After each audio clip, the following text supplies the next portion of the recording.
Hey everybody, this is Danny up here in California, Northern California.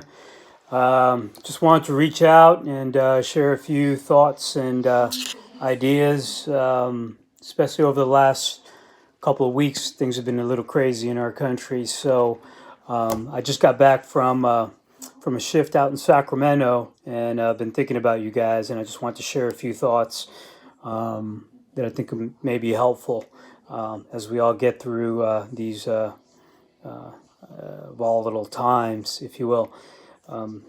Anyway, on January 6th, it was a very sad day for our country. It was a sad day for me.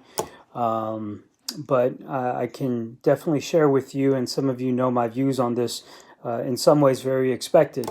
And why do I say that? We have to remember that we're a very young country. We're not even 250 years old. We're 245 years old to be exact. And, like a teenager who's coming out of puberty and into adulthood, we're going to have some growing pains, and we're going to have some challenges, and we're going to make some mistakes.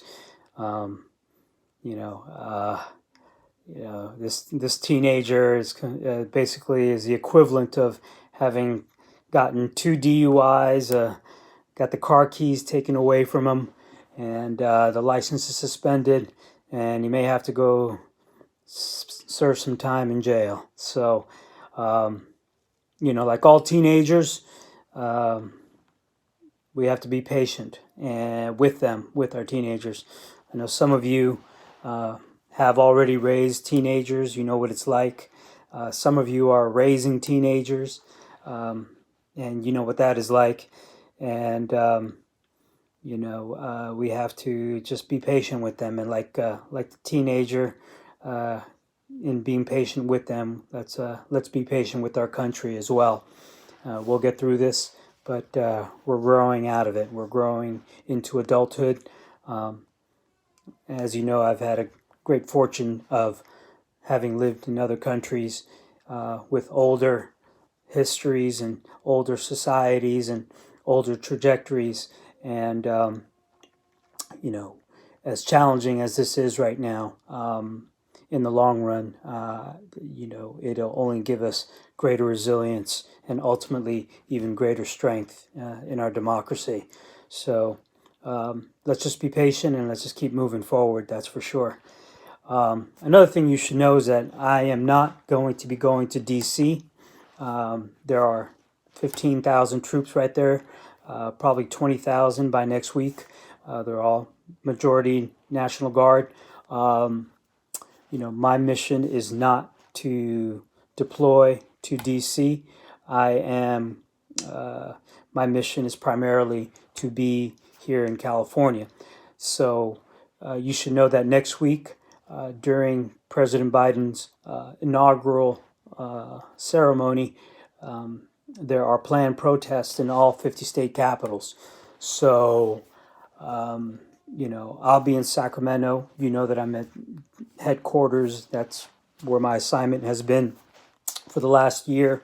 And I'll be doing my part to make sure that the state of California is protected and safe from any threats from within the country and outside of the country.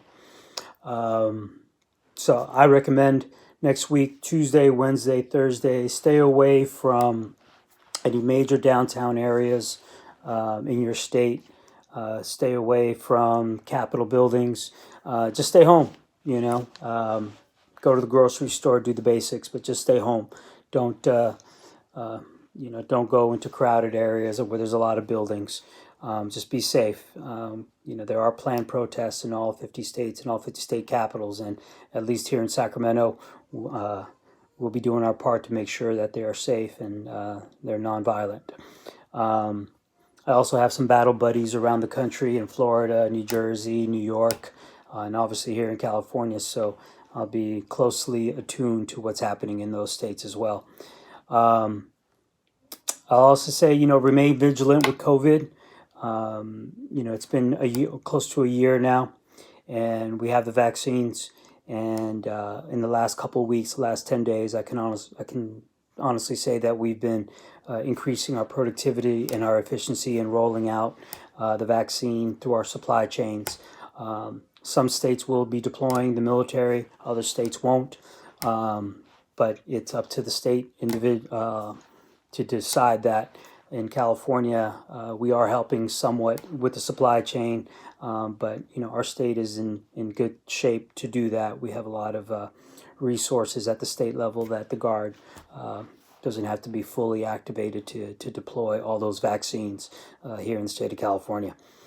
Lastly, I'm proud to serve. I'm proud to serve my country. I'm proud to wear the uniform.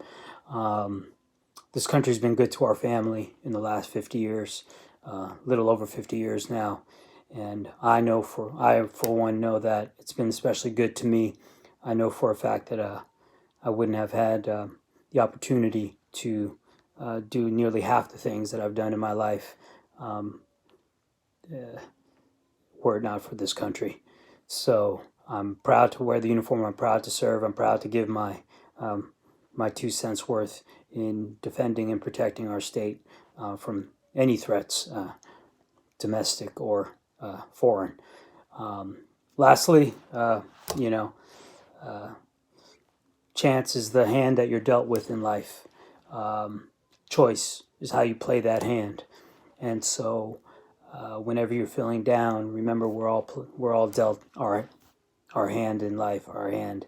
And but you can have a lousy hand and still play it good and still win the table. You can be dealt a great hand and not play it not so good and still lose out. So for us in our family, I'm very proud to be a member of our family, and I'm very proud to represent you guys in uniform. And I'll be keeping you in mind when I'm out there serving and doing what I need to do to make sure that we get over this. And I'll see you on the other side of this pandemic and when things settle down. So love you guys, and be safe. Take care. Bye.